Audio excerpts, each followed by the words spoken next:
Hello everyone and welcome back to another Strategoi video. Today we're doing another table talk. We promised that we would do these monthly. We did not keep that promise. But you know, we're going to make content whenever we have quality to share. So I think that's more important than quantity. Hello Ryan, we're doing this together once again. Welcome again.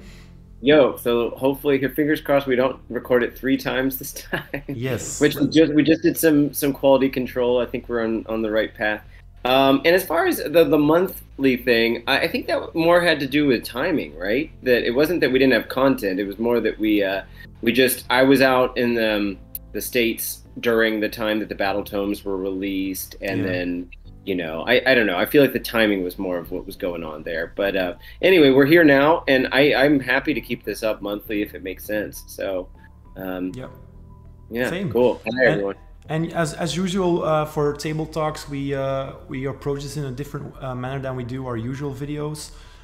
So we both bring our drinks. We encourage you to do so as well, or start painting, or whatever you like.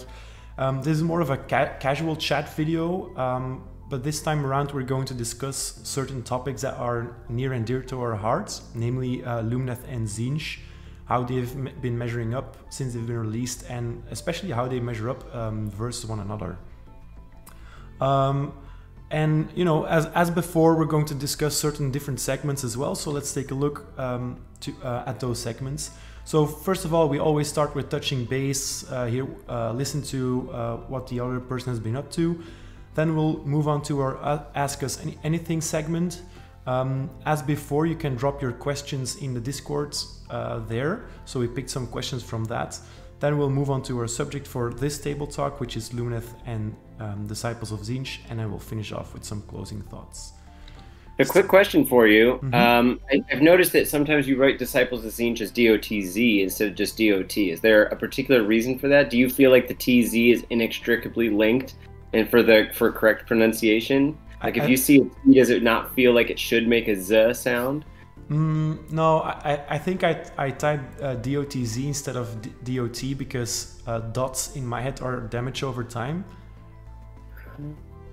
From my World of Warcraft background and gamer background, and it doesn't mix well. It's for the same reason I will probably never type STD for Slaves to Darkness. Oh no, you're one of those.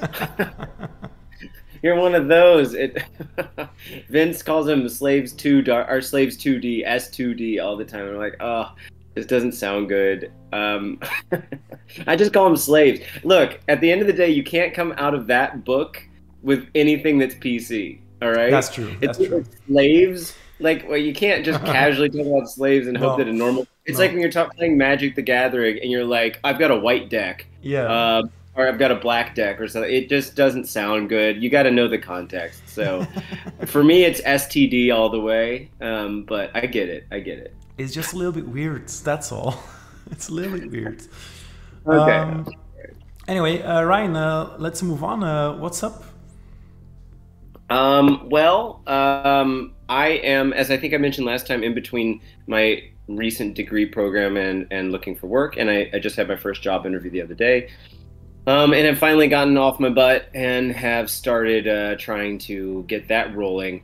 The thing for me was my program was so exhausting, the econometrics and data science program that I did, that when I got back from doing my thesis, which this was when I was in the States the first time this past summer and was doing some videos where we did the Lumineth video and the GHB stuff. I just was like, I don't want to work right away. I don't want to start. I want to take a break. So I've basically been taking a 3-month break of just chilling, playing tournaments, although that's slowing down now. And you know, the new book's coming out. And of course, we got the Christmas stuff headed out soon. I anticipate, I don't know about you, but I anticipate that after this Slaves to Darkness / Ogres release that's coming out soon, tomorrow, Saturday, I anticipate the only things we've got left to see this year are going to be the GHB and the Christmas boxes. So that's pretty exciting to know that things are slowing down a little bit, because you know I buy all those battle tomes, and it kind of gets overwhelming to be analyzing something every month, a book or two every month. So looking forward to a little respite on the Warhammer front too. How about you? I've been on holiday, so I'm a teacher, so we have obligatory holidays. Not that I'm complaining. And usually holidays are times for me to recover a little bit. Recovering for me this time around meant just being sick for the entire duration. So tomorrow I start prep for the new classes, and I hope I'm well enough to do so, because I've been having a fever. I feel ill, dizzy sometimes. It's been a rough week. So yeah, recovering from that mainly. Well, yeah, you've had with your voice stuff and all that. Do you have any kind of voice update for the people that have been checking in and saying, hey, how's your voice? Well, it sounds like it's okay. Yeah, I went to a different hospital at the end of August, and they basically said, sir, there's nothing vitally wrong that we can see. So either you're overreacting or it's something that we can't treat. Either way, try to drop it. Okay. So the question is: the Belgian healthcare system similar to that of the Netherlands here, where they basically turn you away for the first 3 to 5 times and just say take a paracetamol, and then no, like, so it kind of sounds like that with what he just said. Like it's in your head, Well, hospitals approach it in the way that if you can't see any faults, it's probably something mental rather than physical, and for mental aid they send you to someone else. Okay. Now I'm going to this doctor that's working on the physical but also the metaphysical approach, and she has a whole different theory behind it, but it's a little bit how should I say this in English? It's a little bit weird.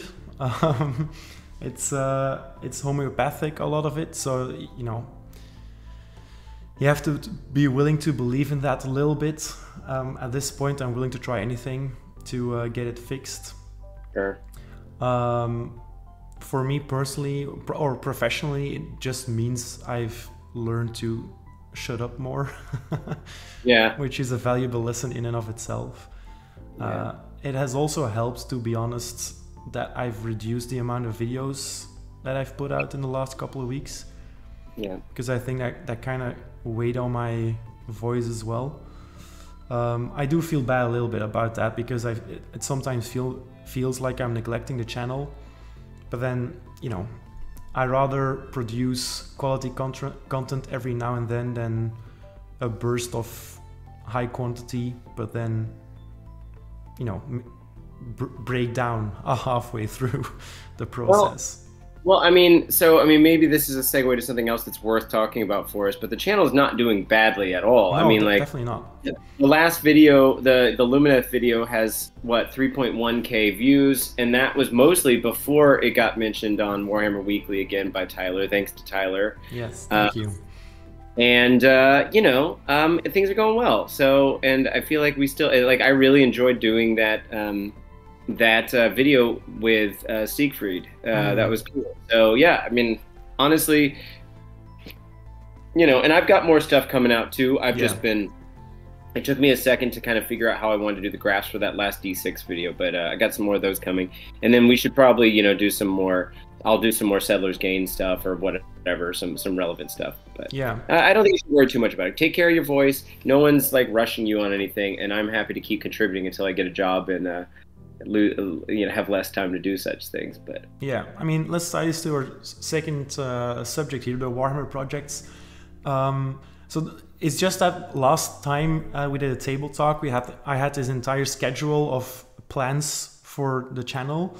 Yeah. And now that I kind of started work again in September, and I'm doing one job full time and then 2 jobs, I wouldn't say part time, but almost part time sometimes.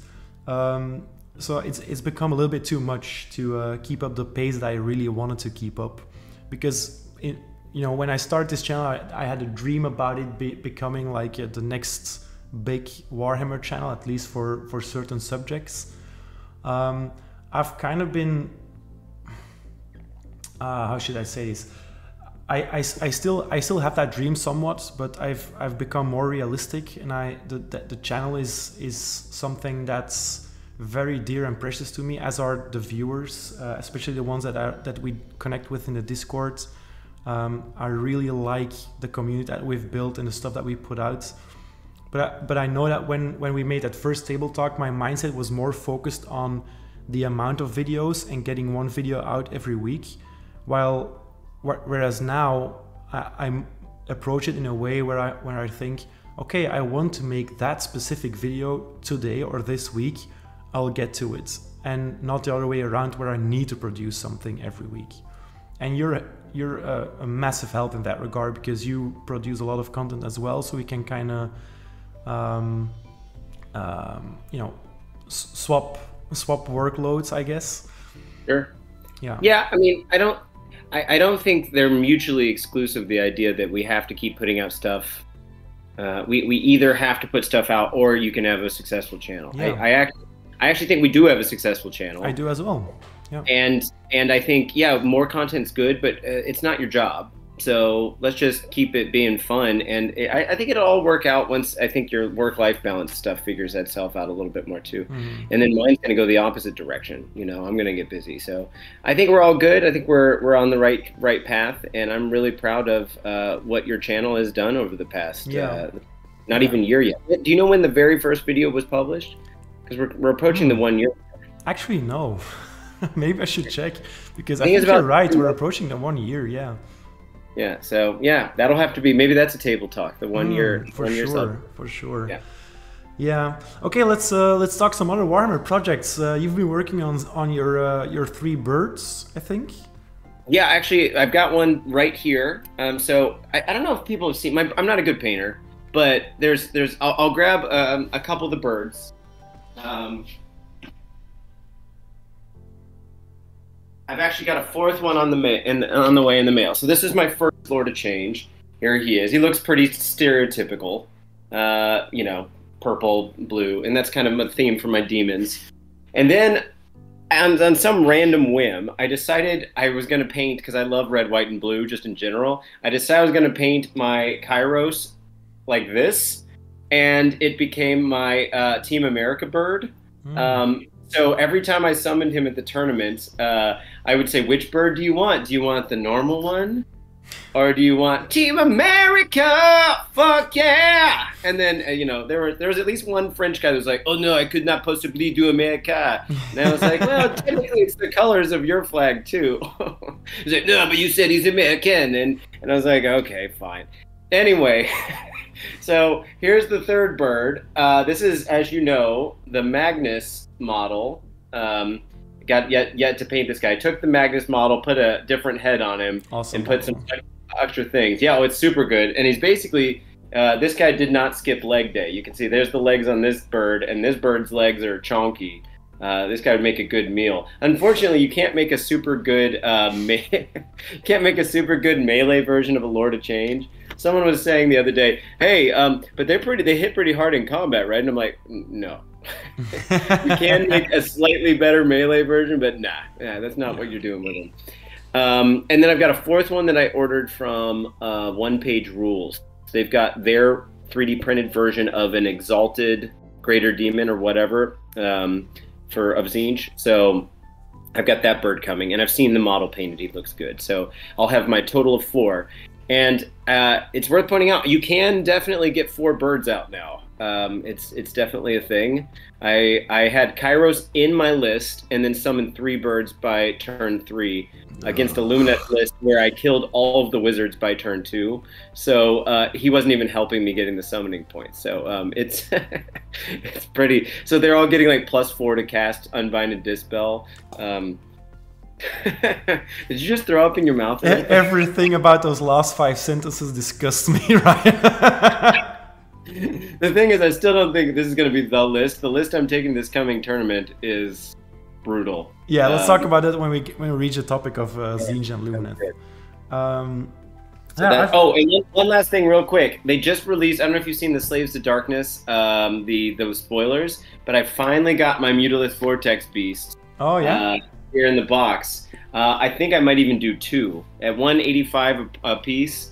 They on a 14 wounds and a 4-up save, and then there's a very good chance you get D6 mortal wounds out of each one of them per turn, not in addition to whatever else they do, and just put them in front of your army as kind of like a shield on that big chariot base. I'm actually pretty enthused, and I love the model. So I've been waiting. 185 is nothing. Yeah, for a monster, and I don't know if you saw the rules, but if you're standing around a Tzeentch wizard, then you get to choose which of the two. You get to roll 2 dice and pick which one of the 2 D6s you want that do his slot machine thing. So, which actually gives you something like a 56% chance of doing D6 mortal wounds, or a 75% chance of it doing at least D3. So it's pretty good. For only 35 points more than a unit of wardens, that's not bad. Yeah, I mean, it's still an 18-inch range, and he's not like exactly tanky, but 14 wounds, 4-up save, not bad. So yeah. Anyway, all right. What are you up to? What are your projects? So I've put the Horus Heresy projects on the side right now. I have a bunch left to do, but that's how the cookie crumbles, I guess, because the Lumineth book came out, and now I can't possibly work on anything else besides my Lumineth. So I've been working on my Ballista. I've converted a lot of my old high elves into more Lumineth models. I wasn't actually sure what I was going to do all of that work, but I decided to do it. So I've made 20 Blade Lords, a Banner Blade, and 15 more Stone Guard, which will bring me up to 25 Stone Guard. Which models did you use from the old high elves? For the Sword Masters, for the Blade Lords, I used the Sword Masters. Yeah. Then I used a what's it called? It's a Cities model, the Phoenix, the Anointed on Phoenix, but without the Phoenix, and I used 2 Lumineth arms. Oh, cool! And I glued the skirt from a Spirit of the Mountain as a banner on Lyrior's lance. Wait, that's for your banner blade. Yeah. Oh, but that's perfect because that cow's gonna die when my Tzeentch mortal wounds him to death. So this is your way of remembering him. Exactly. Like, might as well use his skirt. Yes. Sure. And I felt I felt bad a little bit because it's an Alareth banner, but then I looked at the Ballista, and the shield of the Ballista has foxes on it. So and the Venari Dawn Riders have a phoenix on their banner. So all of those Venari guys carry banners from different temples anyway. So it works. And then for the Stone Guard, I actually stripped all my old White Lions, and by old I don't mean the previous plastic ones, but I mean the previous metal ones. Oh yeah, I saw your post about stripping metal models. How did it work? What did you use? It worked out super well, actually. I was very skeptical because I tried it once and it didn't work out at all. But with the isopropyl alcohol, it worked wonders. I think it took me an hour and a half or something to strip 15 models. You just dip them? Or no, I left them in 40 minutes. I brushed them with a toothbrush. Then I left them in for another 20 minutes and I brushed them again, and then done. Cool. Yeah. And I'm going to paint these guys up to fit my Avalenor conversion, which is made from the Avatar. So I'm working on this theme where I have a normal Stone Guard and a Stone Cow. But then I have Avalenor, who's the heart of the mountain. He's magma, he's lava. And I'm going to paint my White Lions as if they are the Magma Guard. Especially now, because the Stone Mages have the Molten Talisman. I mean, that just fits, right? Perfect. Yeah. So that's what I've been working on. Nice. Looks awesome. Yeah, thanks. Let's move on to exciting prospects. Anything you're looking forward to except for the new GHB? I always like the Christmas boxes. That said, I have pretty much everything I need. Yeah. So I can't imagine what they would put. It's a game I like to play with myself to think about what would they have to put in those boxes for me to buy them. Mm-hmm. You know, and I don't know if I had to say. If they had a Skaven box, I'd probably buy it because I still want to play Skaven, but it's gotten a little bit on the back burner since Tzeentch got announced. Yeah. I don't know. Honestly, what I mainly think about is for exciting stuff coming up is what battle tomes are going to be coming out the early part of next year. Yeah. And who knows? Like GW is so hard to predict at this point with what's coming out. Like the whole thing with Gitz not getting a book or even a White Dwarf update, and just like I don't know, the whole release schedule is so weird right now. But they don't need it, right? They're super overpowered. Gitz? Yeah, all right, sure. I've lost to them. It's not like you can't, but yeah. I don't know. I know what you mean. Yeah, Beasts are in such a good place. I don't know that they need a new book anytime soon, even though they are the oldest book. So who knows? Are you looking forward to either Slaves or Ogres? Yes to both, but I'm really trying to rein myself in this time, because when the first Chaos Leaks came out, I think a half a year ago or something, I was 100% sure I was going to buy that. Not expecting to get a new Lumineth tome in between those times. I'm still super tempted. I've always been tempted by ogres. I strongly liked their named characters in fantasy, but now that they're basically gone, I love the Thunder Tusks. I actually really like the basic infantry as well. I would paint them up more like with an ancient Mongol theme maybe. But yeah, I've always liked that, and Chaos is always tempting, right? Yeah, that's the point. Yeah, but no, I'm not going to to dive into any more Age of Sigmar armies right now, because I have such a huge backlog, especially with the Horus Heresy as well. It's been too much, especially on top of all the work and on top of the channel. There's no way.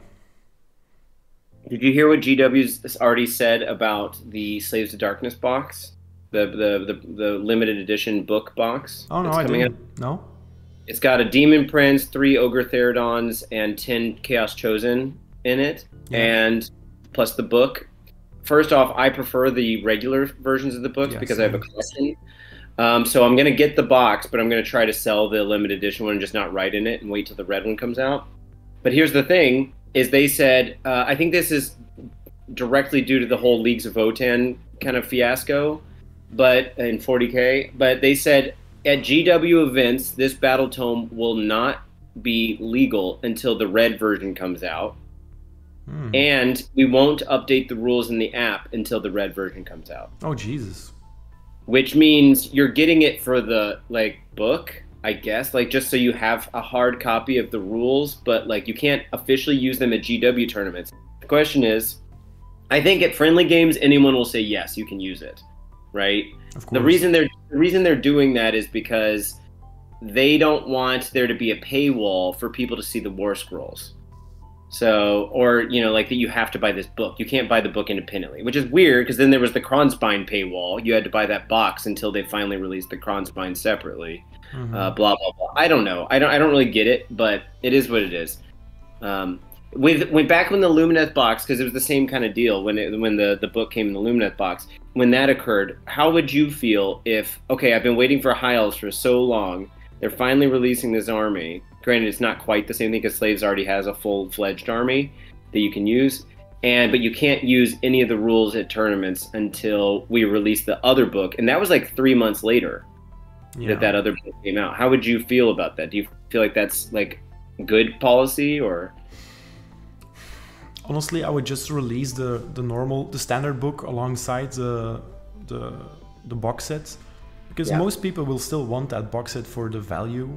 The Lumineth set was the same. It was super expensive, but that was because you didn't know yet that all the normal boxes would be even more expensive, right? Yeah, sure. I think it was 150 or something, and everyone was like, "This is crazy expensive," and it was. But then we learned that a box of Ward was going to be 45, and then if you consider all of it together, then it's not expensive at all anymore. Yeah, and the price hikes had just taken place. That first round of 2020 price hikes, I think, were right around then. Yeah, it was rough. It was rough. But yeah, I understand. I understand why they do it. I appreciate that they understand that it's a problem. I don't think it's the right solution. Let me put it that way. Yeah, it's weird, but I don't, maybe local tournaments won't do it. You know, won't abide by that. I guess it depends. Maybe. Okay. Anything else you care to share, or shall we move on to our topic, or actually to our questions? Let's go to the questions. I don't have much. I've already talked plenty. Yeah. Yeah. So I kept these secret from you. We actually got a fair amount of questions in our Discords, and thank you for that, everyone. I picked out 5 today because I didn't want the entire video to be about those questions. I did not pick them in a chronological order. I picked them if they would fit the subject of this video specifically. So there was one question from Slam Tackle about how we met and if it was at a fashionable beard convention. Let's just agree that we'll discuss it in the next video, because we actually did answer that question in the first video during any of our takes. Then we messed up those takes, so we couldn't use it. And now you're not sporting a beard anymore, so it's a good thing I left that question out, I think. What happened there?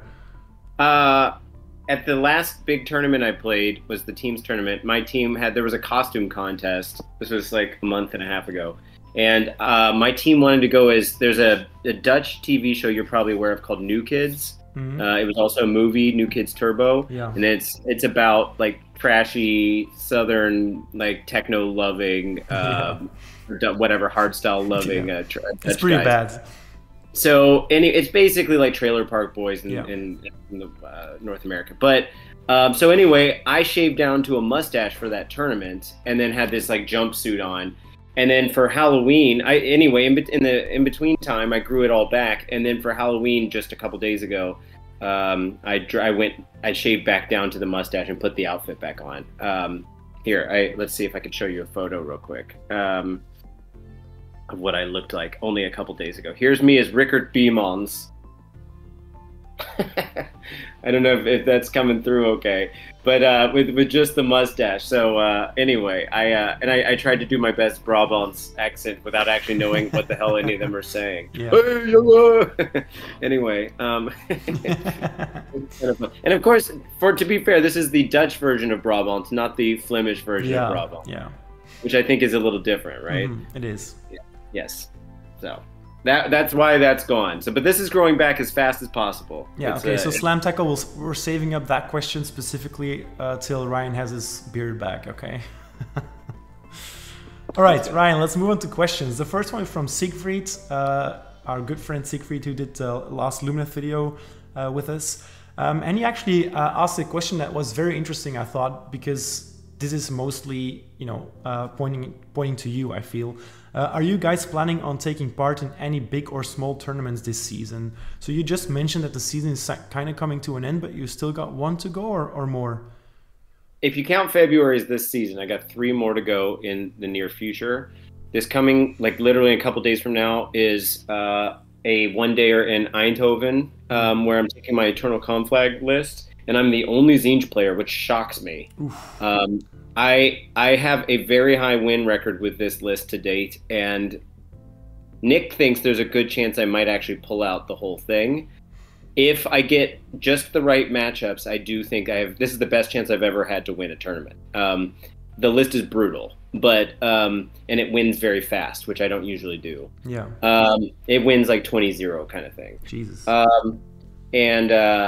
Anyway, then the tournament after that, I might bring the same list. I don't know, but that'll be in Bruges. And I think you're signed up to go, right? I had signed up, but I have catering work. Oh no! Yeah, I'm doing a 10-course tasting menu that day. That was the only day that my co-chef was available. So I'm super bummed out about that. Yeah. Oh well. Well, that's coming up just after Thanksgiving. Nick and I will be celebrating Thanksgiving, and then heading straight to Bruges. And then there's another one in Bruges in February. So maybe you can sign up for that if you haven't already. I didn't know. Yeah, I'll sign up for that as well. Yeah. Remind me after the video. Right. And we were supposed to answer Siegfried's question, we were supposed to do one in Antwerp too. You want to talk about that? I mean, I know that you know a little more about the details, but the tournament that Ryan and I both went to together with Nick, like almost half a year ago, I think, was organized by the same guys from the Damnation crew, and they were organizing a new tournament actually right around my corner, so super close by. The venue is super good actually, but the problem was that it was very short notice. So I think there was only maybe a month or a bit more than a month in between the announcement of the tournament happening and the actual tournament, or maybe 2 months. And in the end, they didn't manage to get enough players. We only had 16 players, and the event was planned for 40, I think. Correct me if I'm wrong there, Michael or Rutger. So they decided, they actually had to cancel it because it would just be, it couldn't happen. It couldn't happen, which is too bad. But I think they're already planning a second try in the same venue, but then somewhere in, I don't know, March or something. So I'm looking forward to that as well, because their tournament, it's one of the first ones that I went to, and it's such a good experience. Those guys have, we talked about it in one of our tournament reports. The first one, yeah. They know what's important in a tournament, I feel, and that's fun lists mostly.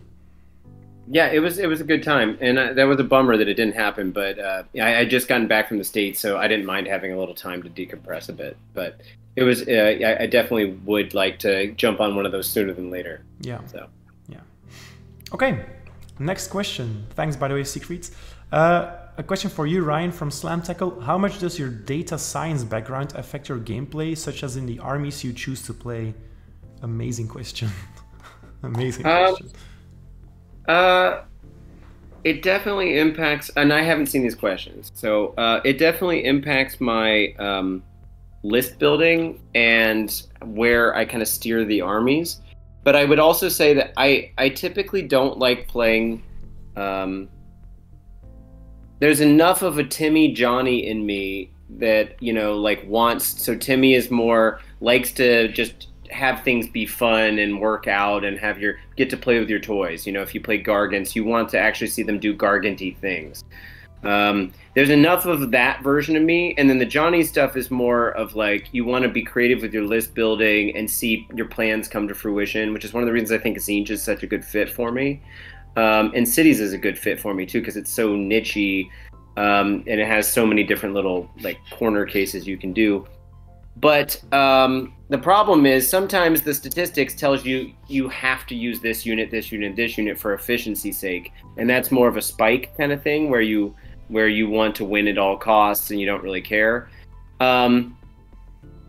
So sometimes I feel like the really obvious mathematically accurate answers turn me away. So I guess to answer the question in a final way would be if I can spot, I don't know if anyone's seen Saber or knows what sabermetrics is, or it's the kind of mathematical underpinning of the movie Moneyball, okay.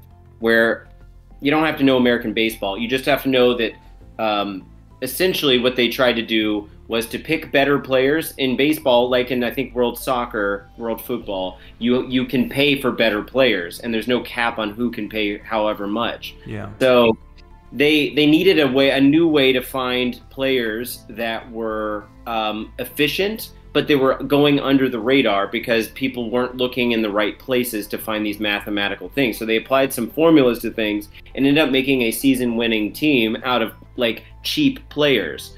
And I actually find this challenge really nice, to find a way to win more often than not by looking at the math and picking something that people are not giving enough credit to. So the short answer there is, if I can get my Johnny side and my Spike side on the same page, then that's when that works out. But a lot of times, playing that Techless Dragons list, or originally playing the Eternal Conflagration list, sorry, not Eternal Conflagration, the Guild of Summoners list, those were more kind of Johnny things, I think. So sometimes it works out, sometimes it doesn't. I don't know, but you'd have to see what I write in my books too. I think that would also give you a sense of a better answer. Maybe I'll send some screenshots up at some point of what my analysis looks like in the book, just handwritten analysis, and what some of my Excel spreadsheets look like. So yeah, I feel if you made up a secret language for yourself and wrote that in your books, people would just think you're Yeah, after you've passed or something, and your relatives are scouring through your books, and they're like, "Holy shit, what did Ryan write here?" True story. When I arrived from the airport, back from the States from that last visit, I was so excited to see my girlfriend that I, in greeting her, put my bags down, gave her a big hug, and we talked for a second, and then we walked away.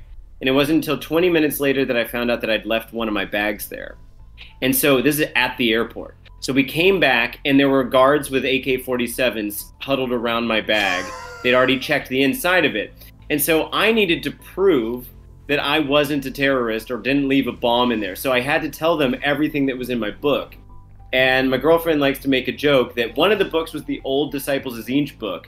And she likes to make a joke that there's all those scribblings in there. And they're like, how do we know that this isn't a bomb? Like this isn't a recipe for a bomb that this guy made. And I described it as like my nerdy board game book, but it was pretty funny. It's funny looking back, but I was actually pretty stressed about having my bag exploded or something in the safety of potential bomb threat or whatever. So, yeah. Oh, God. Okay, well, that's also anyway. Very Tzeentchy of you. Oh yeah. Mm-hmm. I mean, yeah. Well, you know, whatever happens is all according to the plan, huh? Yep. Yeah. Okay, next one.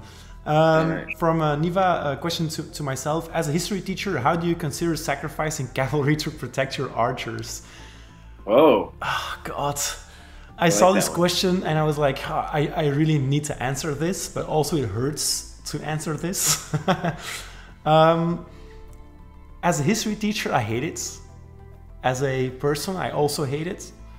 As a tactician, I can't see any other way in the Lumineth book right now, and not before either. So, you know, this question was asked because I always tell people that Dawn Riders are a great screen, and that was back in the day when Sentinels were still our big damage piece. So obviously you would always sacrifice your Dawn Riders for Sentinels. Nowadays, I'm not sure I would actually, but they're still a great screen. It's just that they don't really serve any purpose otherwise. They're still pretty good. I mean, they're fast, they do a lot of good things.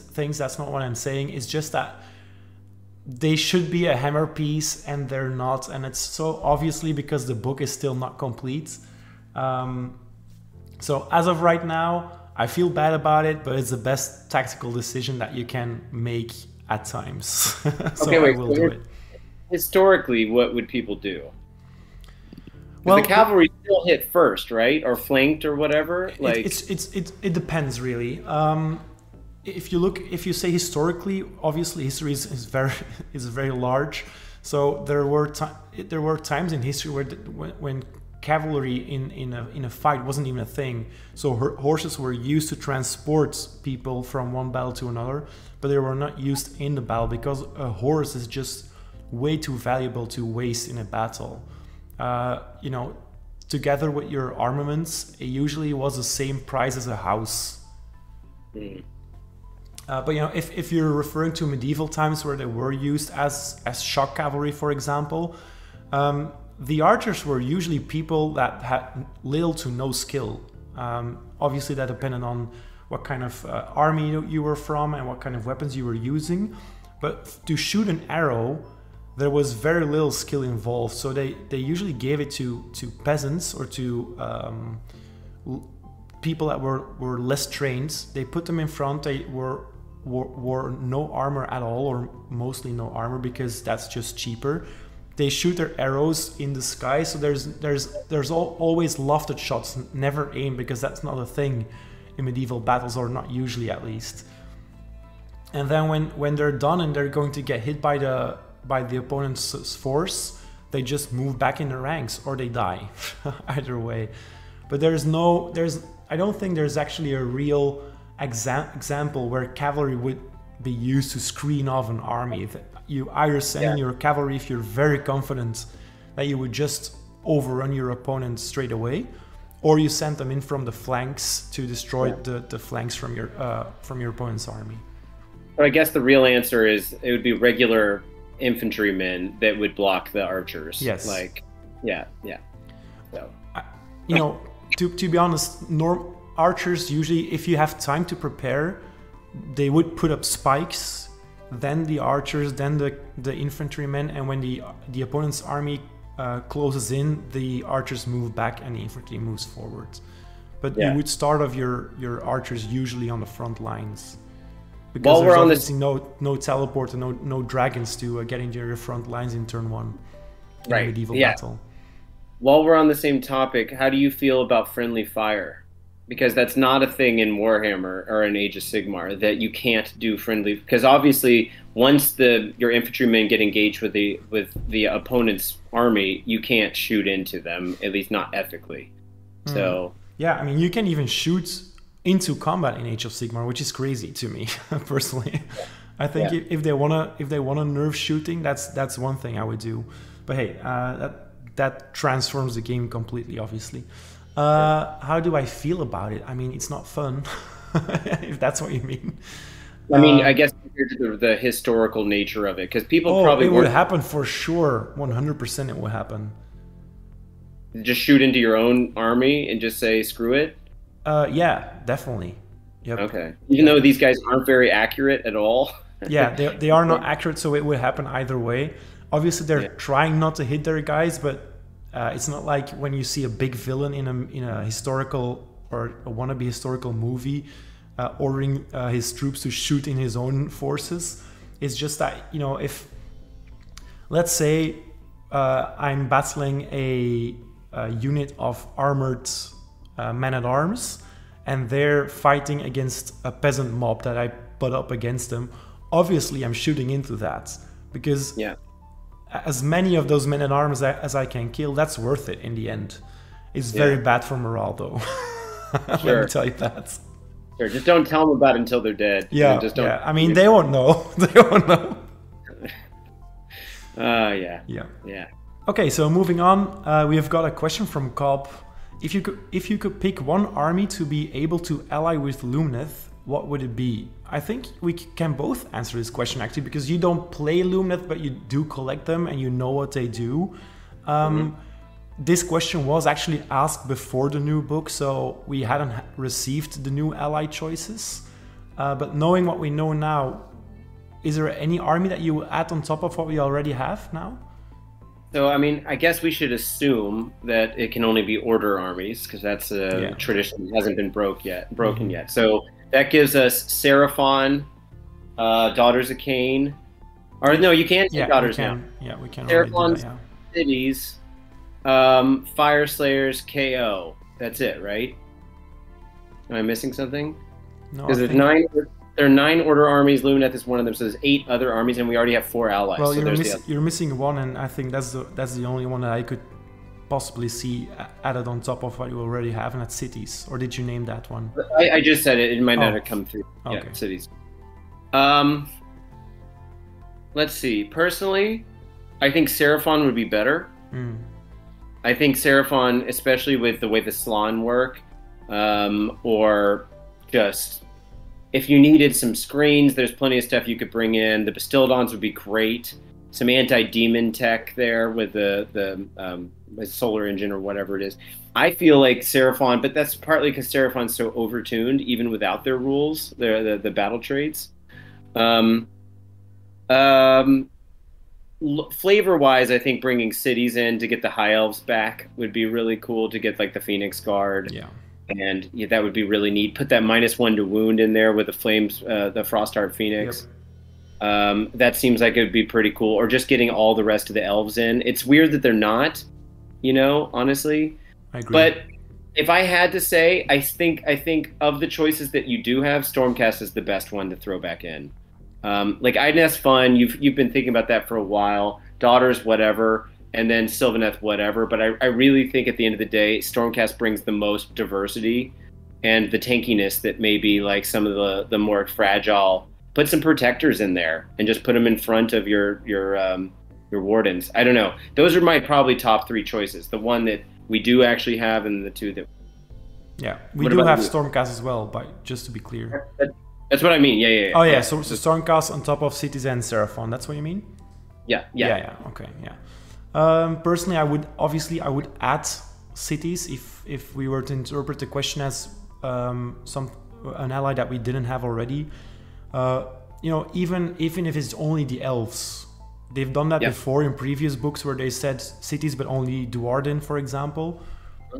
So let's say cities but only elves. That would make so much sense to me, especially with Settlers Gain being a thing. I would love to run my Phoenix again in my force, but hey, it is what it is. Cities would make way more sense to me than Idoneth would, or does. Sure. I don't know whether you know the lore from... Yeah. So I mean, they tried to kill off all the Idoneth, so it has always been a mystery to me why that has been the only ally that we had for a very long time, and now it's still in there, but not cities. That's just a little bit weird. I wouldn't mind losing Stormcast, because I know that there's a pact between the Order gods, but that's not been very active, I would say, for the last couple of lore segments. So I think cities would have fit a little bit better, but you know, Seraphon would be super cool, but also it almost feels like both parties would be too arrogant to work together. Yeah, I mean, yeah, I guess that's a question of who does Seraphon actually work with anyway. Yeah. But okay, but cool question, right? Yeah, for sure. Yeah. Okay. I think this is one of the questions that I wanted to use as a segue for our main topic for today. So does Lumineth casting feel like it isn't very potent for a magic-focused faction? Now, Ryan, I put this question in there because you play a very magic-focused faction as well. And my answer to this question might be different from yours. So I'll just ask you first. What do you think? I used to think, prior to the 2 new battle tomes for our armies, I used to think that they were about evenly matched. Yeah. And now I feel like the order of magic is Tzeentch, Seraphon, Lumineth, if you had to pick the top 3 armies. But I think Lumineth is definitely a 3rd place now, whereas before it felt much more like flat for those 3. How about you? Do you feel like that's a fair assessment, like after the battle tome?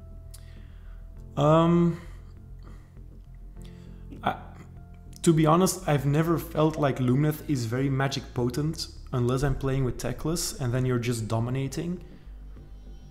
But you really want Teclis there. If you haven't got Teclis, you're so dependent on your spells. But when your opponent understands your the spells that you actually need, and he or she is able to tell which one they really want to dispel, your army can really fall apart quite easily.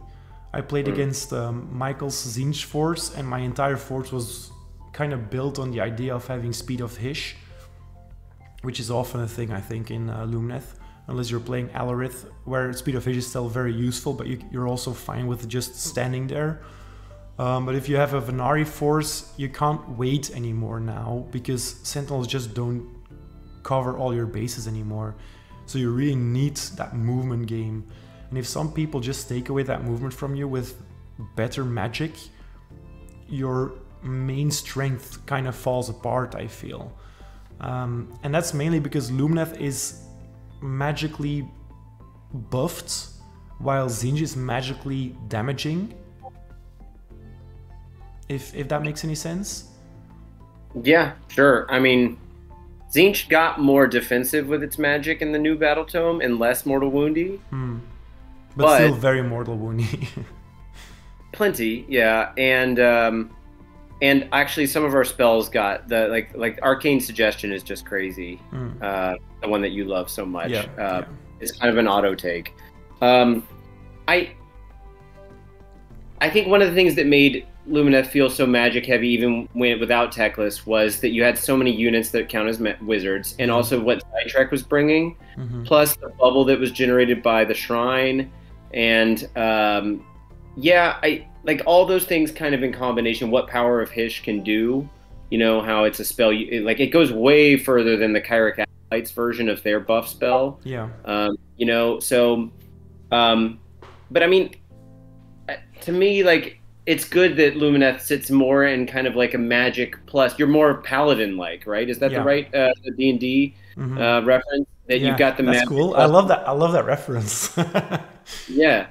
Yeah, you're closer to that. Tzeentch is stuck in the kind of pure wizard realm, Yeah. whereas you guys are in that wizard warrior thing. Yeah. So Yeah, I would almost say that Lumineth is. It depends on how you would define potent. Lumineth is potent quantity wise. We have a lot of casters. I mean more than Tzeentch. But if you look at quality, Tzeentch has more bonuses, as does Seraphon. So I think that's where the difference is, and that's where your tough matchups are also going to be, because if you're playing against a non-magic heavy army as Lumineth, you have a very easy time getting your buffs off. And sure, you'll take 1 or 2 dispels. That's okay. But if you're playing against an army that's very good at dispelling, like Tzeentch, for example, that's a really tough time. yeah, not every build in Tzeentch is good at it. My Eternal Conflict flag list is not particularly anti-magic. It's fair. Yeah, so there are definitely builds you can make. Yeah, but I get what you mean. My Guild of Summoners list is crazy against you. But we still haven't played that game yet. We will eventually. Yeah, eventually. If I'm feeling a little bit more confident. Yeah, okay. Well, I'll bring 2 lists with me that day, and you can see. I mean, Ryan, I need to see the 4 birds if I ever do play against it. I just need to. Yeah. Well, yeah. We'll see what happens. Yep. Okay.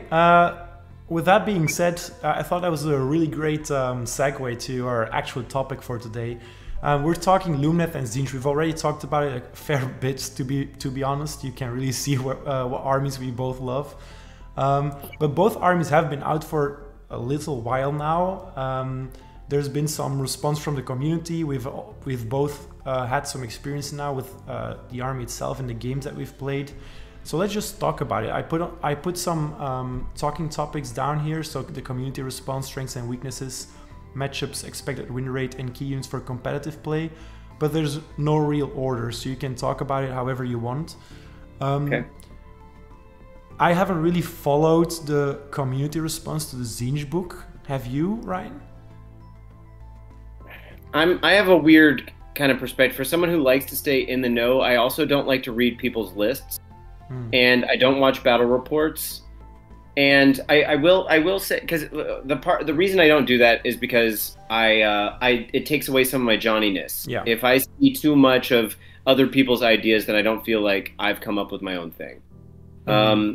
So I can say, though, I'm shocked, like I did say, that this coming tournament I'm playing has no other Tzeentch players. I think that's a mistake. I'm really shocked. And I think there's only one Lumineth player, too. I have seen that the Alarith builds have been playing well in the States. Yeah. Maybe. But who knows? I think it's too early to tell where things are going, and for sure, the GHB is about to change things so much. I think, especially if that Heroes rumor that you had on the Discord that got posted on the Discord, the no shooting at 9 wounds or less or whatever. Okay, but we don't know what the rest of it would be, so who knows? I do think. Do you think the GHB changes, like losing Expert Conquerors and Galician Veterans and all? Do you think that makes a big difference for Lumineth? It definitely makes a very small difference on Tzeentch, apart from horrors counting as 60 models on objective. I think it makes a massive difference on Lumineth because, first of all, it would make one of her sub-factions useful. Right. Because now Alumnia is just pretty much useless.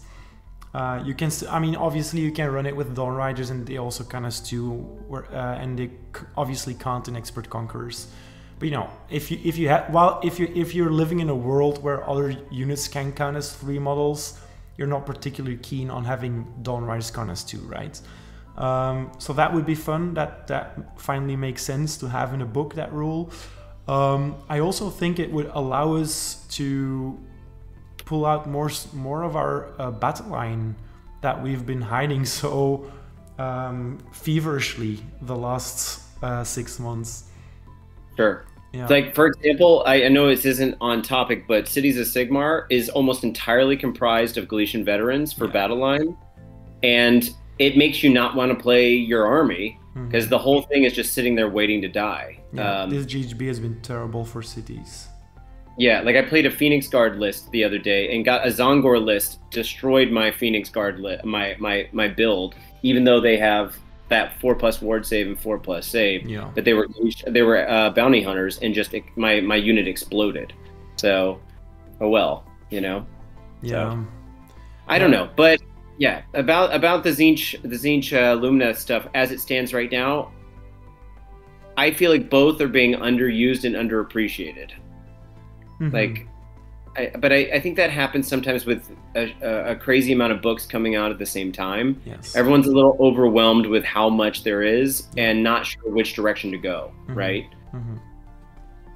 Yeah, I mean, even I felt overwhelmed.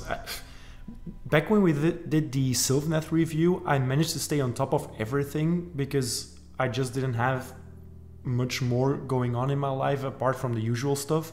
But now with a busier work schedule, I had a really tough time keeping up with all the Lumineth stuff, let alone also the Tzeentch stuff, and then all the other stuff that was happening, like the Gargants and all that kind of jazz. So it's been kind of crazy, to be honest. Yeah, then that's kind of what I was alluding to, saying like looking forward to a respite stuff coming out, because it's trying to keep like the Suns. I don't think people have processed that properly. At this coming tournament, we've got like 3 or 4 KO players out of like 35. That's a lot. That's a lot of KO for a scene that usually only has 1 max. Yeah. And like that really sucks for my Tzeentch list, but it is what it is. But then I guess my point is, like, I think some of what people are having to do at this stage in the tournament playing, the competitive playing, is say there's too much new stuff coming out. Let me just use something that's tried and true. Yeah. And something that's been proven. So all those KO players are probably playing Bark Zilfin and are doing the pregame move and blah, blah, blah, whatever. Or the hero face move, I mean. Yeah. So it's, to me, that's boring. I like seeing people trying out the new armies, and I think maybe the overload of stuff means if someone finds a good mix of things, is what I'm hoping for, finds a good mix of one of the new armies, then people are totally not expecting it. Because no one's playing risky stuff right now. It seems very predictable. But. Yeah. It's kind of difficult to find a healthy balance between new stuff and too much new stuff. Because you want the game to feel fresh, but you also don't want people to approach the game. If you want to have a tournament, you almost have to study beforehand. And you always had to do that a little bit, but it came more organically anyway. But now, if I were to go to that tournament in Bruges now, I would not have played against most of the 3rd edition armies that have come out since. Sure. You were talking not too long ago about asking for advice about Lumineth versus Tzeentch and all that. Where do you feel like we can talk about that some here? What do you find like would be a productive conversation over that? Yeah, I was definitely planning on having that conversation here when we talked about matchups.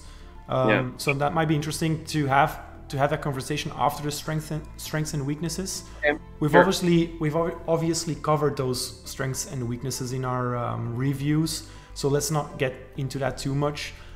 Just to quickly cover the community response from Lumineth. As far as I'm aware, people have really been digging the Elrith builds. There's a lot of hype there, especially because they're doing well in the tournament scene, as you said. Most people are very annoyed or bummed out about the Wind Temple, which is, in my experience, is fair.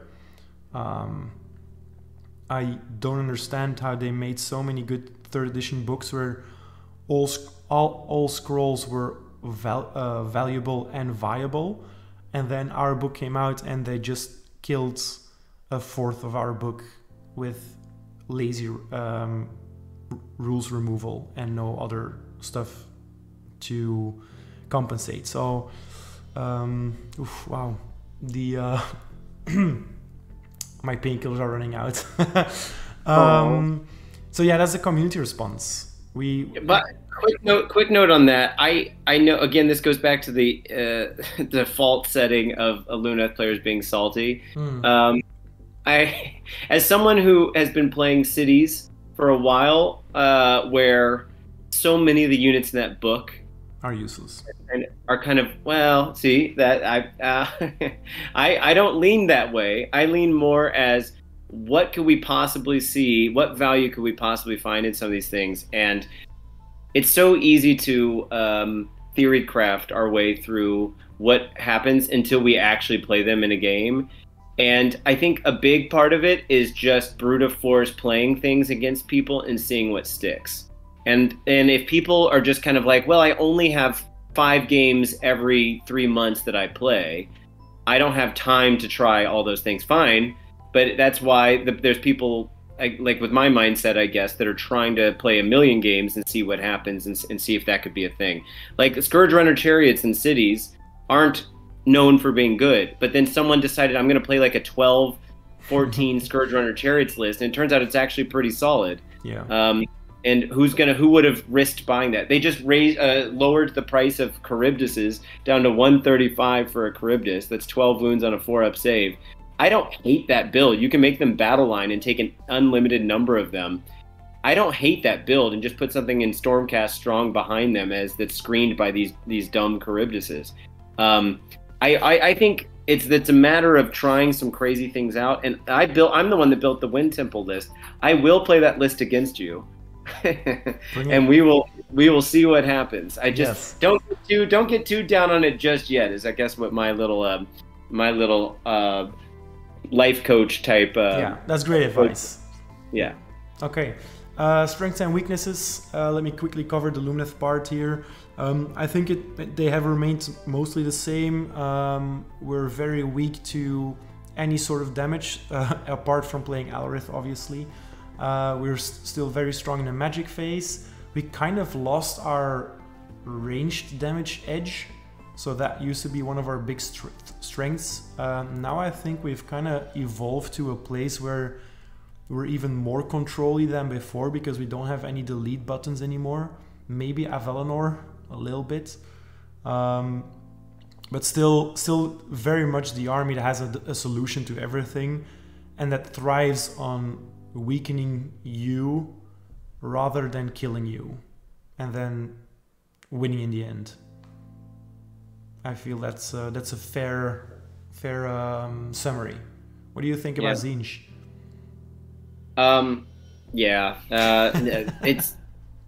I think it's too early to say, but I think the glass cannon stuff is still very much present, and the magic did get better. It got more reliable, especially if you use birds. I think we got more tools, but we still remain glass cannony, and I'm very eager to see what happens with the Slaves to Darkness Coalition options. I'm actually really enthusiastic about that. And with the Beast of Chaos, especially if Beast of Chaos gets a new book, because right now we can bring them in as Coalition too, and I'm super excited about some possibilities, because our big weaknesses are definitely toughness stuff, but even that got better. A lot of our guys basically the guys on disc or that can fly got a 4-up save instead of a 5 now, so it's something. Yeah. Okay, let's talk about matchups. So I chose this subject, or I suggested this subject, because I had a really tough time dealing with Tzeentch as Lumineth. And this might be a great time to talk about that kind of matchup, and maybe different matchups that you want to highlight, different matchup that I could highlight. Let's start off with the elephant in the room then. What do you think? How would you say that Lumineth could possibly win against Tzeentch? They can, obviously, but what's a good approach, do you feel? Or do you feel like that's spilling the beans? No, it's fine. We already talked about it a bit. I think you have to have Techless if you're playing against a strong magic version of Tzeentch. Yeah. You need that. I think getting an auto dispel is huge, and in that sense I think it's also really smart to take a Knight in Contour from Stormcast to get an extra auto unbind or two. I think that's not a bad move, because in my games of Tzeentch recently have been winning in turn 2, and so you don't need the auto unbinds to last until round 5. You need shut some key things off. Get that purple sun out of there if that's a thing. Get the spell portal out of there. Shut down arcane suggestion. These kinds of things are big things to shut down that'll help keep you alive. Also, range stuff is still really strong against Tzeentch. So bring some Vanguard long strikes. If you don't like your Sentinels, if you don't think the Sentinels are doing the pulling their weight anymore, bring something else that shoots really far. Yeah. Protection of Teclis is huge. It still is. Getting that 5-up bubble is huge against an army that wants to throw out Mortal Wound. The Alarith build, I played against an Alarith build, and it did not go well for that player because they can't do anything about the Mortal Wound. Yeah, you even played against that with your Conflag list, right? No, I haven't played it with the Conflag. Obviously, that is not Mortal Wounds. But with Purple Sun, Arcane Suggestion, some other things, maybe there's a way to kind of... The thing is, it still ignores Ren 2 in a Alarith build. So yeah. I think you're in a good place. I think that's a better matchup, the Eternal Conflag versus... But that's not the standard Tzeentch build. There are 5 other sub-factions, obviously. Some of which are better than others. But if you're doing the standard Mortal Wound stuff, I don't know. Shutting down some key spells is huge. So, and do you have a way to project minuses to cast at all? No. Okay. Yeah. Maybe we used to. We used to with the Solar Flare. That saw very little play, but that would have been so good right now. Because I mean, we only have 1 or 2 ways to buff our magic, apart from all the rerolls and Aether Cores, obviously. But I wouldn't say that we're an army that has very easy access to magic buffs. Zytrek, obviously, but then you're always tied to that one sub faction, and Teclis is the other easier one. So I think we're kind of evolving to a place where. We see Teclis with Stoneguard in the Ymetrica nation. Yeah. Which kind of covers all your bases, right? Yeah. The real question, though, about this matchup, though, is like, yeah, you can build your list to be good against Tzeentch, but you and I both don't really build lists to play against a specific opponent. That's not how we work. I'm trying to build a list that will work against I don't know who at any given time. Yeah. And so you can skew into this is great for against a person, but Yeah, that's actually what we should have started with. So obviously when I ask how can Lumineth do well against Tzeentch, I don't mean how should I build specifically against Tzeentch, because then you're losing certain matchups in a different scenario anyway, right? Because obviously I could use an Enlightener with a Cathalar and a Caligrave with the Rune of Centoi and Fast Learner to have 3 unbinds on my Enlightener, rerolls and +3 to unbinds and to unbinds. That would be crazy, and that would do very well against a magic dominant Tzeentch build. But then you lose so much power in versus arms that don't rely on magic. Yeah, but you can make the same argument for almost said Texas, because I kind of joke that he's Lord Texas. But anyway, with Teclis, same thing. Well, like you're not as much, because Teclis brings so much more, but he's obviously also twice as expensive. So yeah, that's basically what I mean. But I mean, you're getting the spell ignore and the bounce back mortal wounds. Yeah, you're getting the protection of Teclis. Yeah. So yeah. Anyway, what would you say that are tough matchups for Tzeentch? Definitely. Well, it depends on the build, but shooting armies are always rough. I've lost twice in turn 1 to KO recently. Especially armies like if you don't have enough screens, you can't screen out an army like that. So shooting Seraphon is horrible. I think Seraphon needs a huge nerf. Or at least internal balance shift, so that the stuff that makes them so unfun to play against gets reduced. Yeah. Iron Jaws has been tough for me, more because they have so much board control, and the only way to protect yourself is to castle up in a corner, and then I always end up killing everything, but it's too late by the time I do. Okay. They've already gotten all the VPs, so victory points. So I would say those are some bad matchups for me. But yeah. Yeah. Okay. Not Lumineth up right now. Right now, I haven't seen any evidence that Lumineth and Tzeentch are built to fight each other. You know, like it doesn't feel even. Yeah. What do you feel like is a very easy matchup for you as Tzeentch? Something that has to come to me, but isn't going to totally wreck face. Something that's not good at mortal wound saves. I actually with my Eternal Conflag list had a Realmstone Cache game against a Glotkin and 4 Flies Nurgle list the other day, and I tabled them. Oh, really? Yeah, because you think about it, my Flamers, he had to come to the center. Realmstone Cache is so brutal against some people. He had to come to the center. I had to come to the center, and the fact that he did the pregame move with the Flies put them on a table like served them up for me. I deleted the Flies. The next round, he brings the next round of guys up, but they're too slow. I delete them, and then I delete the Glotkin. I did 15 out of the 20 wounds on an Unleash Hell when he charged into one of my Flamers unit. Jeez. And then they finished him off in combat. Whew. So Nicely done. He deleted a unit of 10 Kyrics, and that was it. So, yeah, it was brutal. So even Nurgle, I thought Nurgle was going to be tough because of the 5-up ward turned out just fine. So, okay. You probably won't like the next question, but what do you think their expected win rate will be, percentage-wise? Tzeentch?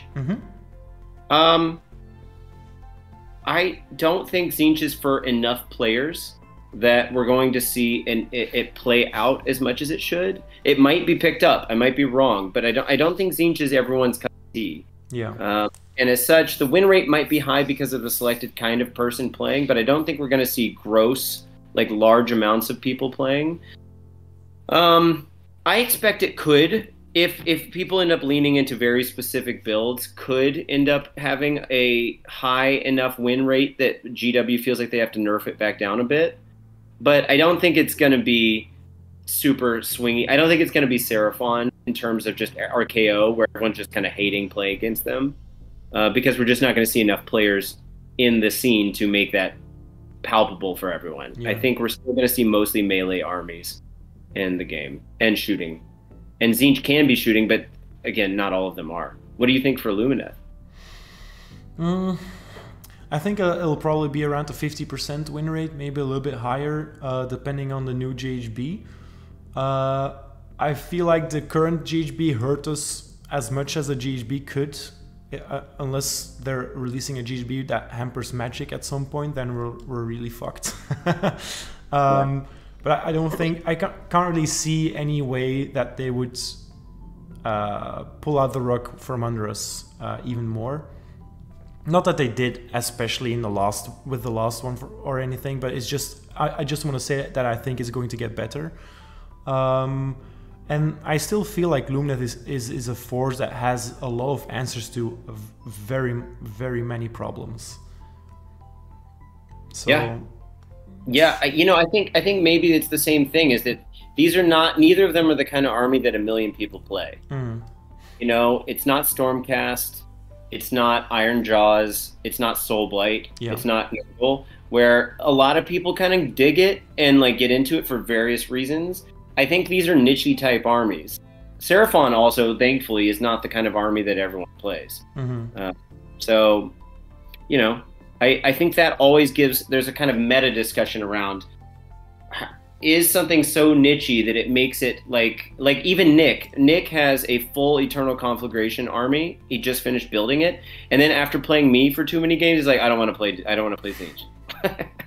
So we'll see if he ends up playing it, but there's a type of person that it's just not built for, and I hope that he plays it because he's invested time and money in it, and I will definitely buy some things off of him if he doesn't. But like, you know, So I 100% get that. I don't think I would see anyone that really loves playing destruction armies, for example, enjoy Lumineth just as much, because that play style, that kind of mindset seems so contradictory. Right, and you could find the models amazing, but that doesn't always translate. Yeah, you know? I mean, you could even feel attracted to a different playstyle for a while. But back in my 40k days, there was a time where they released what was it called? Khorne Demonkin, it was called. And it was basically Marines and Khorne Demons fused together. And I had always been playing L-Lore, which is a Lumineth 40k version. So I started collecting the Demonkin because that was just pure aggression and very little thinking, at least in my mind. And I had built this entire army and I played one game and I realized that I found it so boring. Sure. And I never touched it again. I think that's another topic for discussion at some point, is like how you figure out what your play style is. Because I don't think you can, like, for example, I was just thinking about all the armies I play. I play a decent amount of Stormcast nowadays. And literally every city's tournament army I've brought over the past, well, ever, has had Stormcast units in it. And I started thinking about it. I thought Stormcast, just looking at them and then thinking about the way they play, if you just read the book, you're like, there's nothing going on here. There's nothing special about this army. But for some reason, I'm a Stormcast player. I don't know why. I don't know why I think like a Stormcast player, and it fits me so well. Because it's not that Johnny-ish. It doesn't have that many, in the sense that it has so many units you have to figure out which units are good and what combinations. But like in terms of their battle traits, yeah, it's a boring army. But like, I like playing Stormcast. I don't know what to say. And Tzeentch, like, I'm a little bit shocked at how much I like it. This is the first time after a new battle tome has come out that I've wanted to keep playing the army instead of moving on to one of my other ones. Yeah. Before, trying to play with it as much as possible before their battle tome comes out. I love Tzeentch, so we'll see what happens. Yeah. Do you feel like the book made you like Lumineth more? What made me love Lumineth more? Or like the book helped at all, or did it push? Which direction did it move the needle at all? Oh, this book specifically? Yeah. I mean, I can't love Lumineth more or less. It's just a constant thing. But I love this book less than the previous one, even though it did a better job at balancing the army out. Maybe I'm just a little bit bummed because I saw the faults in the two previous books and they didn't really tackle a lot of those faults. But other than that, my love has remained constant, I would say. I don't feel like it has impacted me negatively nor very positively. It's just exciting to have some different units to play with, right? A lot of our very good stuff has gone down in usefulness, and a lot of our bad stuff has gone up to a point now where you almost see one of those units that you would never see now almost always included in some list. So that's pretty cool. You wouldn't say that this is a Sylvaneth style reboot where Sylvaneth clearly got way better. That is actually a very good comparison. Yeah, with Sylvaneth, I had the feeling that the army didn't play as it should. It actually didn't work at all before.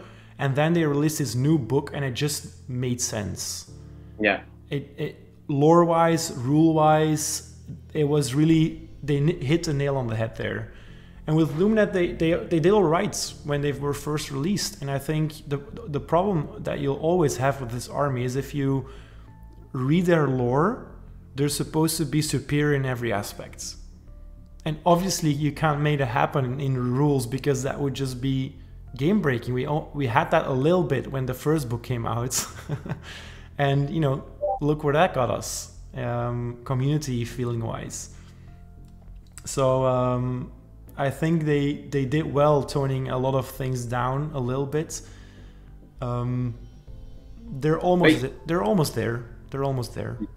Even you were complaining about how there's basically only like one or two builds to play in Lumineth, and I think that's widened up a bit. Yeah, for sure. Yeah, so I mean that's definitely a step forward, even if they didn't totally reinvent the army. Yeah, I think maybe the reason why I feel a little bit down on it sometimes when people ask me about it, and I try to stay positive because I know that we're content creators now, and I always feel like we can't whine too much, to be honest. Sure. We have to stay a little bit objective at least. Elves, in my mind, are good at shooting. And I didn't want Sentinels to be the crux or crutch that they were before. but I still wanted Sentinels to feel very strong, and I'm starting to move to lists where I don't even include them anymore. And an elf army without elven archers feels weird to me. Well, you don't have to hate ballistas and wind chargers. These guys have bows too, so they do. Maybe they're trying to. I'm going to try to convince someone that wind chargers actually can do some work. Yeah. But I might have to be a sort of evangelist on the Hurricanes out there. I mean, Ryan, please, if I would love to see that happening, that your name is praised in the Lumineth circles. Wow. For your almost biblical wisdom when it comes to wind chargers. Oh my God! Wow! Don't put too much pressure. Yeah. Well, anyway. Okay, let's tackle the last bullet point here.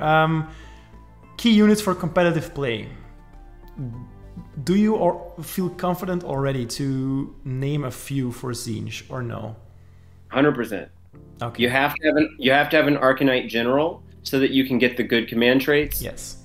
For example, if they give, Magister on Disc is a good choice, and I also think the Thaumaturge is popular because he can heal. He can heal himself back up after taking the damage, and he has a D6 mortal wound spell. I like the Disc better because it's just my style, and he can be a multicaster by default. The Fluxmaster is, if you want summoning points, the Fluxmaster is the way to go. The birds are great now. I mean, they always were good, but like I think the bird, even Kairos, I'm getting that extra Destiny dice. I played against Nick with a build that is intentionally leaning into every version of Destiny dice control that you can have. It's incredible. It was insane. I'll have to play against you at some point. Cool. Zongor and Lightning on Disc are still amazing. They shut down command abilities, and Nick hates playing them. He thinks it's totally unfun, and I'm like, well, I'm sorry. The Fate Master is a kind of an auto. You want to do any damage via 2 wound rolls. Yeah. The Gaunt Summoner with the Flamers for the Deep Strike. Someone suggested this. I hadn't thought about it, but taking Lock on the Soul Seeker. So check this out. I don't think you need to go this far, but you got the Gaunt Summoner on Disc with the Flamers inside of him. Mm-hmm. You might have to do a unit of Flamers and an Exalted Flamer or Chariot inside of him. Mm-hmm. But here's what you do. He moves 16 already. Yep. In the hero phase, you use Lock On to give him 18-inch move. Then he gets to move after that for 16-inch. Make it a run at +6, an auto run. Then you release the guys at 9 inches, outside of 9 from the enemy. It's a 49-inch movement that you get in total with those Flamers, the people you're going to drop off, and then they have an 18-inch threat range to shoot right after that. Yeah. You don't need it, honestly, because you can make him do 22 with an auto run and 16-inch move plus 9. So then you're getting up to 31. You don't need the extra 18, but still, it's pretty sick how far you can take someone with that dude. Yeah. That's cool. Anyway, there are some great. The Flamers with an Exalted Flamer and a Fate Master nearby are doing 1 unit of 6 is doing 25 shots at 2+3 -1 or more if you in Internal Conflict, and more if you can get the Sun and Arcane Suggestion off, and D3 damage. It's a ridiculous amount of output, and it's not a feel good for anyone. But at least you can go have a beer with them after you play that game. Yeah, but you have to bring the beer in that case. Yeah, you have to buy them the beer. Yeah. Because no one's having fun at that point, but it's okay. Anyway, what about Lumineth? What are the key units now?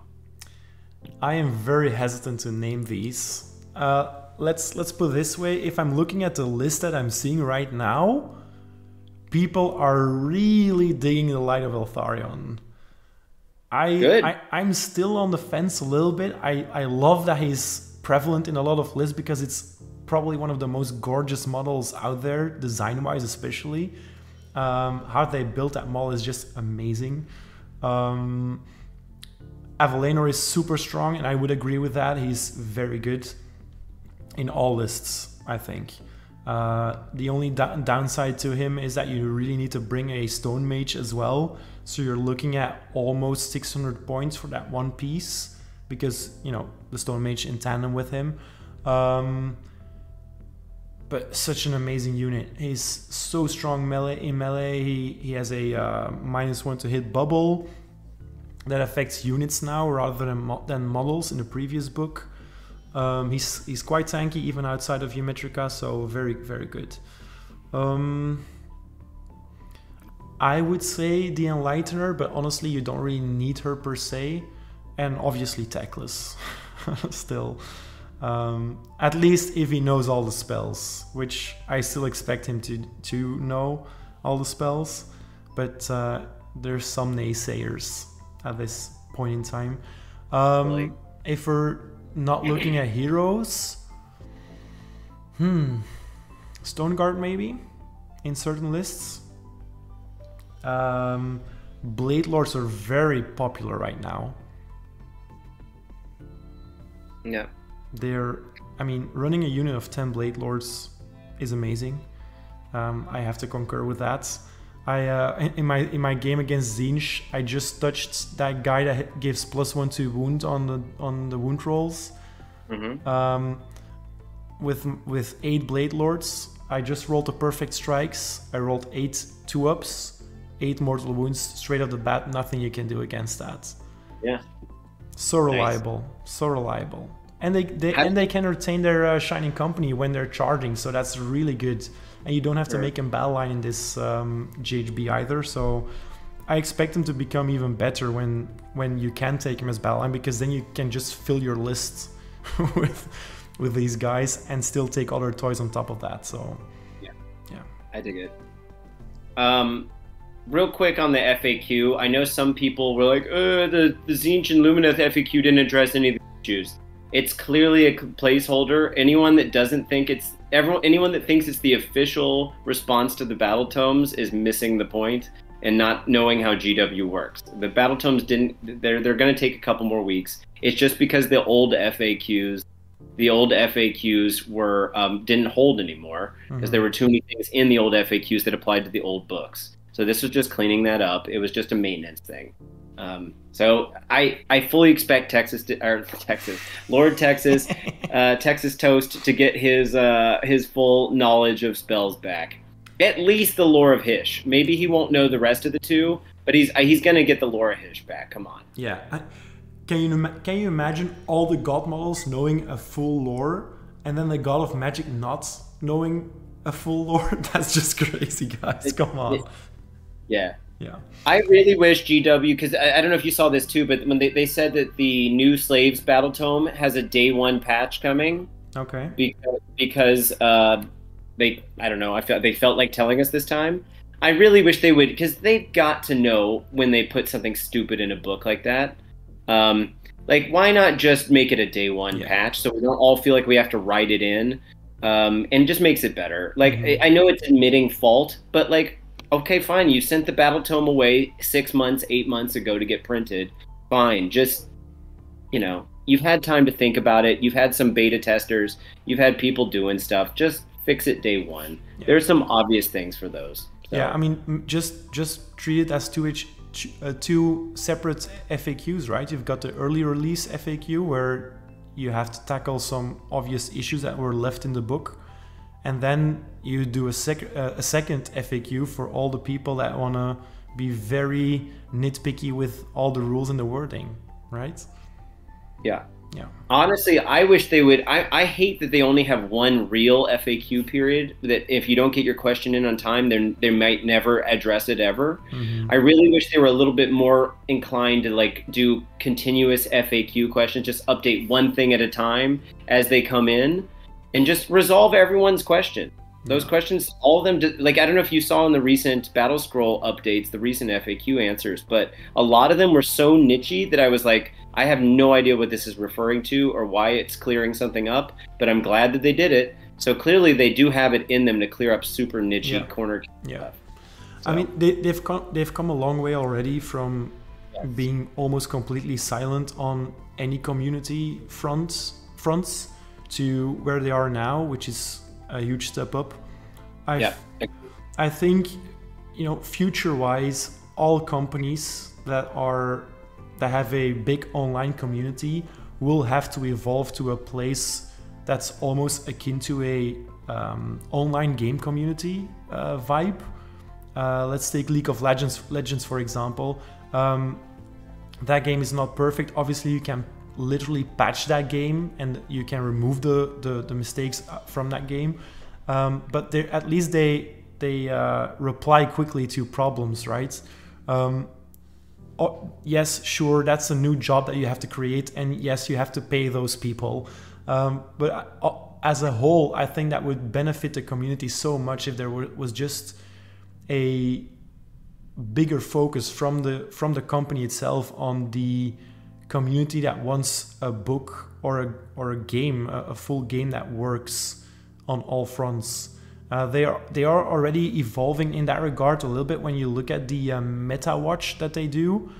So before it was just a very vague description. Now they're coming down.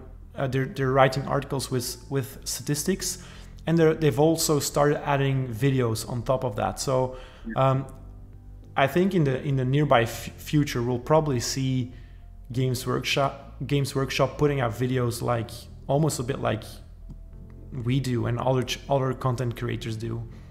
Yeah, I think they have a better development team now. I think that finally has come to fruition, and we're seeing the results of that. Like people that they're like, look, at the end of the day, there are enough players that care about this, and that it's going to steer the game. And look at 40K. I bet you anything sales for 40K have gotten worse as the battle tomes or codexes have been perceived to be just one-upping each other. Mm-hmm.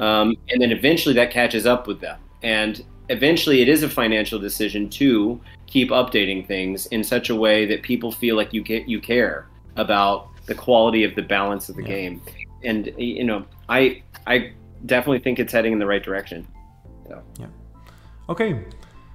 With that, we're almost at the end of the video. Is there anything else you want to mention, Ryan, before we end the video here?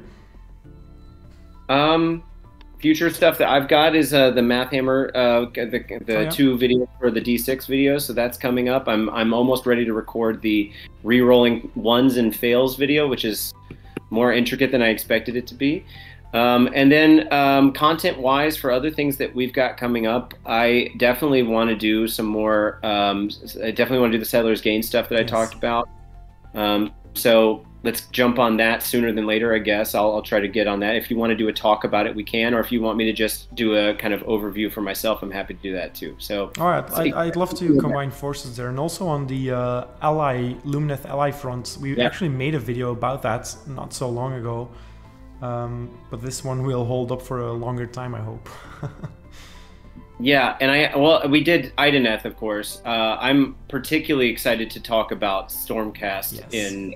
I think Stormcast with Lumineth is really strong. So okay, I'm looking forward to it, honestly, because I'm well aware of the strengths of Sylvaneth and Ideneth now as well. I think I also know a lot about the Daughters of Cain, but Stormcast just has so many tricks up their sleeve that you can just keep talking about it, really.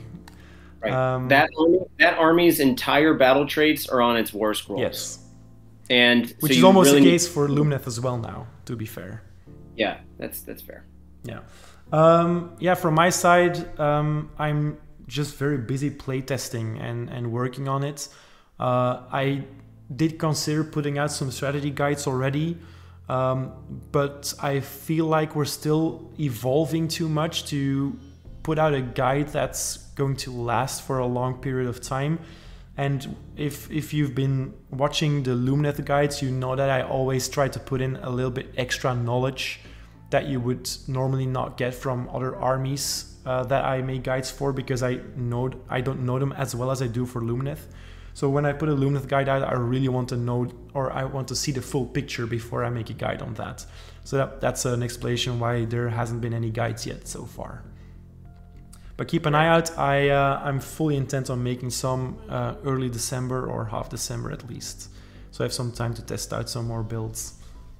Are you still planning on doing Horus Heresy content, or have you kind of lost your steam behind that? There's still a lot of steam behind it. It's just I have to choose now. What you know, what content I can create in the limited amount of time that I have, because I'm going full force on the restaurant thing as well. So on top of the teaching, it's tough. and the being a personal gigolo. Don't yeah, that. You know, obviously, but that's just for pleasure mostly. Yeah. Cool. Yeah. Nice. Okay, we're just gonna leave it there. Yeah, perfect. So thank you everyone for watching. Please let us know what you thought about this second table talk. It's a bit more a specific topic than the previous one. Please let us know what you want us to talk about next, what you're excited for in future content, and if you want to leave us any questions for the Ask Us Anything segment, please do. I'm always very intrigued about your questions. Leave them in our Discord or even in the comments, and I'll just write them down in my little document for the next video. Ryan, thank you so much for being my my +1 on this video once again, or co-host, I should say. Sure thing. And you know, everyone, look forward to the next D6 video, because I really love the first one. Oh, that's sweet. It was pretty straightforward, but yeah, hopefully. Yes, it was, but that was an excellent gateway to get me intrigued, right? Because the other ones, I was still involved in the making of those videos, but it was way too complicated content-wise. But this one, it really pulled me in. So now yeah, cool. Now I'm dedicated. Cool, awesome. Yeah. Well, hopefully they live up to the hype then. All right, cool. Thanks, guys. Thanks for watching this. Hopefully you made it to the end, and don't forget to like and do all the normal stuff, the Discord stuff. And we look forward to bringing more content to you guys soon. Bye-bye. All right.